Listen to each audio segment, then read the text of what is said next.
ಶಿವಮೊಗ್ಗದಲ್ಲಿ ಕಾಂಗ್ರೆಸ್ ಅಭ್ಯರ್ಥಿ ಗೀತಾ ಶಿವರಾಜ್ಕುಮಾರ್ ಅವರು ಪ್ರಚಾರ ಕಾರ್ಯ ಆರಂಭಿಸಿದ್ದಾರೆ. ಶಿವಮೊಗ್ಗದಲ್ಲಿ ಒಳ್ಳೆಯ ರೆಸ್ಪಾನ್ಸ್ ಸಿಗುತ್ತಿದ್ದು 2 ದಿನದಿಂದ ಪ್ರಚಾರ ಕಾರ್ಯದಲ್ಲಿ ತೊಡಗಿದ್ದೇನೆ. ನಮ್ಮ ಸರ್ಕಾರ ಹೊಸ ಸ್ಕೀಮ್ ತರುತ್ತಿದ್ದು ಅದರ ಆಧಾರದ ಮೇಲೆ ಮತ ಕೇಳುತ್ತಿದ್ದೇನೆ ಎಂದು ತಿಳಿಸಿದ್ದಾರೆ. ಭದ್ರಾವತಿ ಮತ್ತು ಶಿವಮೊಗ್ಗ, ಆಮೇಲೆ ನೆಕ್ಸ್ಟ್ ಡೇ ಬೈಂದೂರು ಹೋಗಿದ್ದೀವಿ. So we are doing well. ನಮಗೇನು ಚೆನ್ನಾಗಿದೆ ಅಂತ ಅನಿಸ್ತದೆ. ರೆಸ್ಪಾನ್ಸ್ ಚೆನ್ನಾಗಿದೆ, ಎಲ್ಲ ಕಡೆಯೂ ಚೆನ್ನಾಗಿದೆ. I C lots of youngsters ನೋಡ್ತಾ ಇದ್ದೀನಿ, ಅದರಲ್ಲಿ ತುಂಬ ಚೆನ್ನಾಗಿದೆ.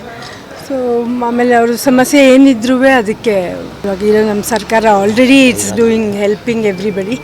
ಸೊ ಅದ್ರ ಜೊತೆಗೆ ನಾವು ಕೂಡ ಇದ್ಬಿಟ್ಟು ವರ್ಕ್ ಮಾಡ್ತೀವಿ.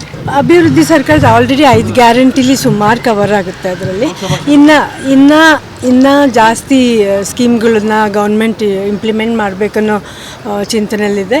ಸೊ ಅದಕ್ಕೆ ಅದೆಲ್ಲನೂ ನೋಡಿಕೊಂಡು ಜನರಿಗೆ ಏನು ಬೇಕು ಅದನ್ನು ನಾನು ಮಾಡೋಕ್ಕೆ ನಾನು ರೆಡಿ.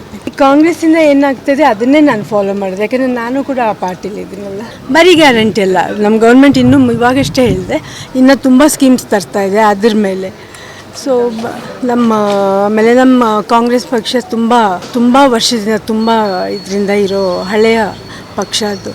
ಅದರಲ್ಲಿ ಅವ್ರದ್ದು ತುಂಬ ಸಿದ್ಧಾಂತಗಳಿದೆ, ಅದರಲ್ಲಿ ಅದನ್ನೆಲ್ಲ ಫಾಲೋ ಮಾಡ್ಕೊಂಡು ಹೋದರೆ ಆಯ್ತು ಅಷ್ಟೇ.